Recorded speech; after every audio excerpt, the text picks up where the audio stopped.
Good day to you one and all, it is I, Justin Hawkins, and this is Justin Hawkins Rides Again. Today I'm talking about Nita Strauss, the guitar player, with the song The Wolf You Feed, featuring Alissa White-Gluz, released on the 25th of October. It's new and it's exciting and I can't wait to react to it. I bet you can't either. Justin Hawkins Rides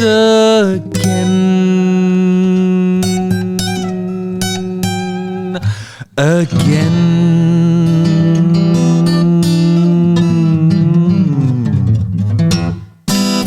Yes. Right, so Nita Strauss has partnered with the arch enemy leader, Alissa White-Gluz, for a new single, and it's called The Wolf You Feed. Nita Strauss is Demi Lovato's guitar player. I think she used to play for Alice Cooper, from 2014 to 2022. And she's had a successful career as a solo artiste as well. Let's have a watch of this and see what it's all about.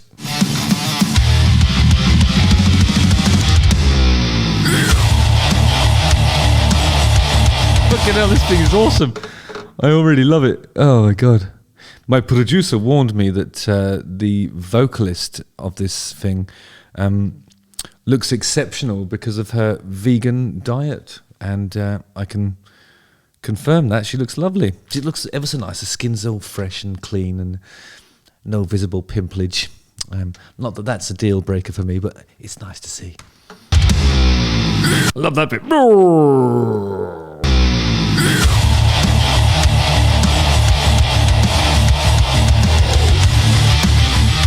that's really awesome. I'm going to talk about that intro because it's in this sort of double time, and you think, oh, I'm not sure how much of that I can handle.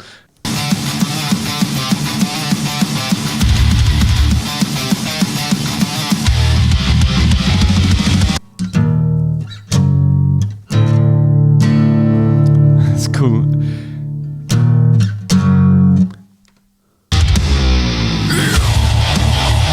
And then it opens up into this sort of mid-pace. It's just what you need to hear at that point. It's already really satisfying 10 seconds in. It's great. Harmony.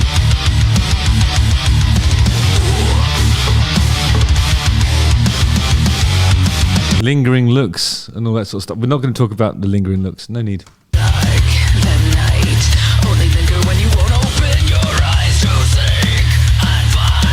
This is something that I noticed in a lot of the, when metal's not trying to be melodic, there's always like, I've heard this effect before, like check this out. So, the main sort of lead vocal that she's doing,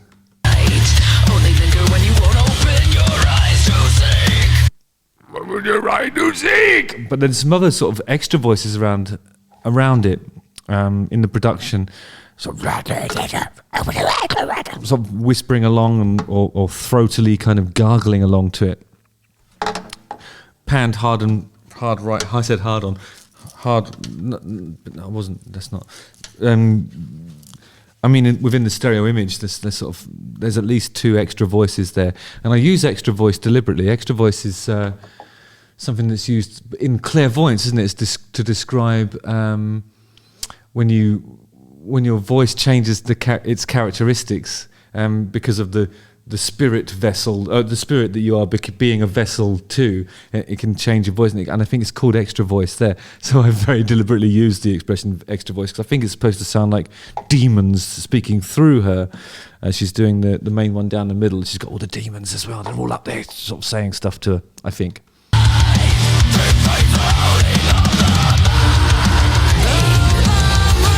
Okay, here comes the melodic bit. Oh, I was really enjoying the rocking stuff. Hang on.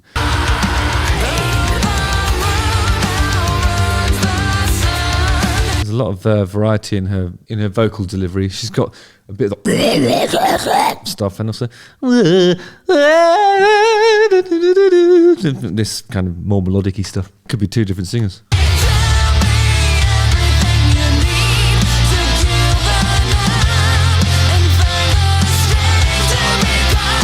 But I still think that even in that melodic part there's still like an extra voice.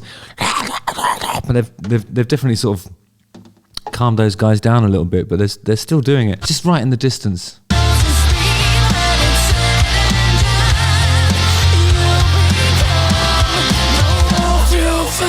Yeah, definitely. You notice it in the dropout. It was getting a bit sort of crowded out by the guitars in that sort of melodic section there, but then when the break happened, it was on that voice there.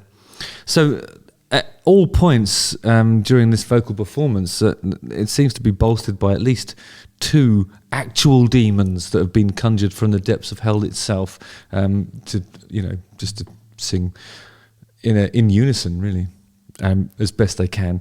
I mean, the bits where where it's really important to be able to hold a tune, I think the producer's taken the decision to turn the demons down a little bit, because they're just probably just muddying the waters, really, melodically. But it is nice to hear that over the top of. Here we go. Oh, no, it's in double time.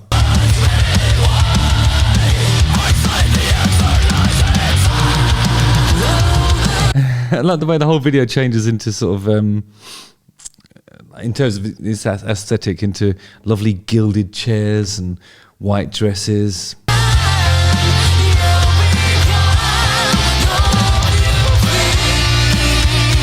Okay, here's a bit that I've been looking forward to. It's the Nita guitar solo.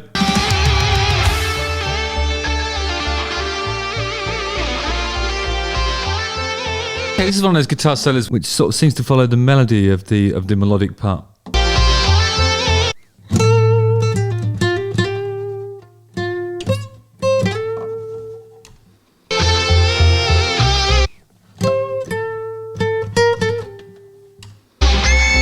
Oh, nice. People in America call that a pinchy. That's a split harmonic. Oh, I just hit one luckily there. You really have to know your guitar to be able to hit them, especially on an acoustic. You come to sort of appreciate where the points are, but it's a technique where you hit it with a plectrum and then you use a bit of your nail or a bit of your thumb or something to sort of strike a harmonic. There's one, it's about halfway along. I've talked about harmonics before and the nature of the physics of a string, but anyway, that's really boring stuff. But I call it a split harmonic, but American people call it a pinchy, or a pinched harmonic. But there's 2 different ways of doing it. I do it with my nail on the nail on my 3rd finger. Some people do it with like a bit of the thumb itself, which is holding the plectrum, which is, I find that much more difficult.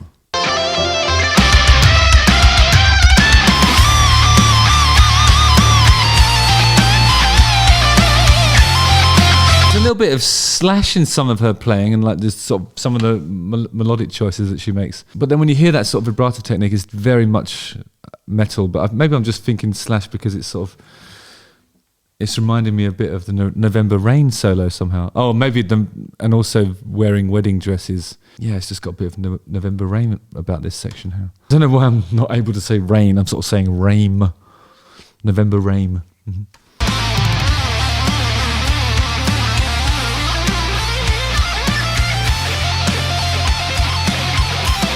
She's going through the full gamut of lead guitar techniques.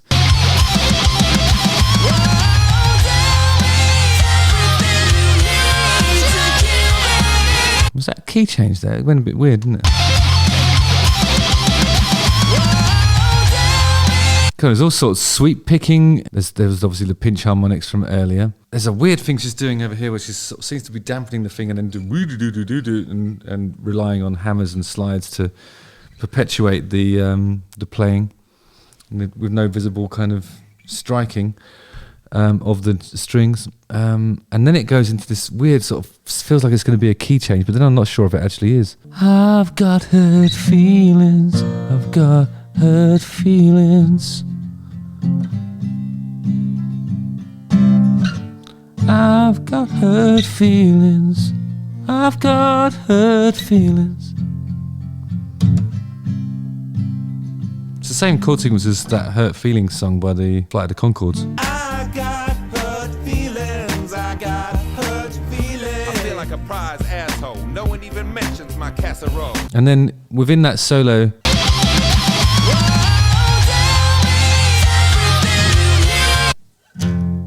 yeah, the key changes 3 semitones up.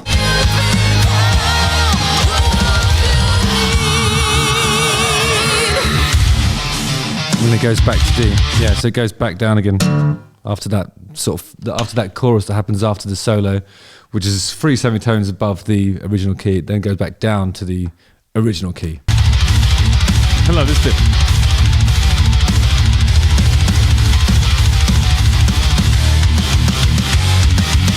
It's just brilliant. I'll be honest about this. I think I could probably live without the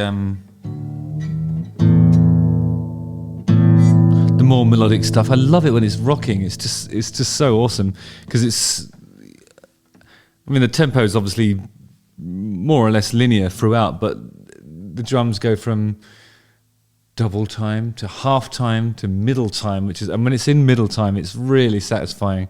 That's that bit at the beginning where it kicks off. Like it's just, I could listen to that all day.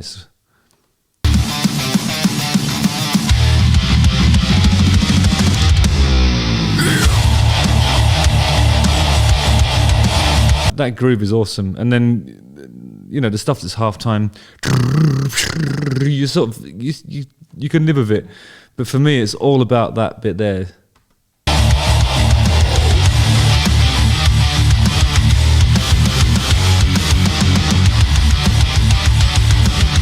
God, that's the kind of stuff that really helps metal to cross over really.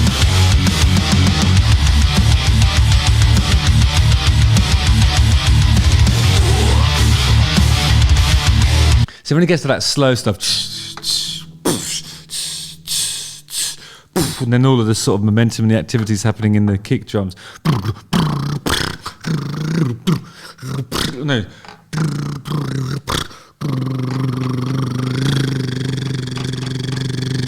It's just, to me, it's the. That's just, it could be anything really, because all I'm really thinking is like, oh, it's. But the stuff I love in this is like that's just when it really rocks. I mean, it rocks as hard as anything that I've listened to. The double time I always think it loses something there, and the thing that makes me dance is that.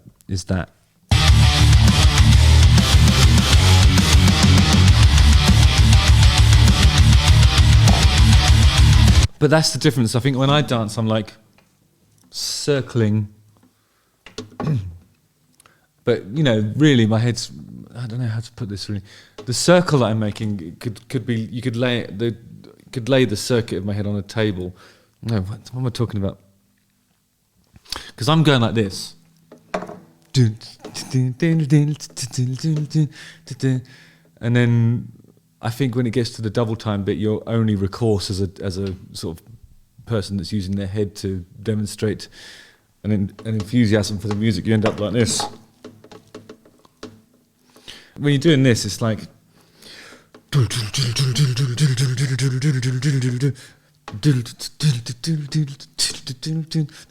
don't know. That's just me. Anyway, it's great. Well done, Nita. Some really amazing guitar playing in there. That key change is interesting as well. At first I thought it was going to be a Stevie Wonder 1 semitone up or the Bon Jovi 2 semitones up, but it was this really weird 3 semitones up, and it's sort of the key change sounds like it's happening just before the end of the solo, so it really sort of throws you, and then it's quite disorienting, sort of when the vocal comes in for that sort of key change chorus, it's a bit odd, and then when it goes back in to where you want to hear those kinds of riffs really, which is in drop D, it's really like I'm slipping back into that warm bath of drop D. Love it. Awesome. Justin Hawkins rides again.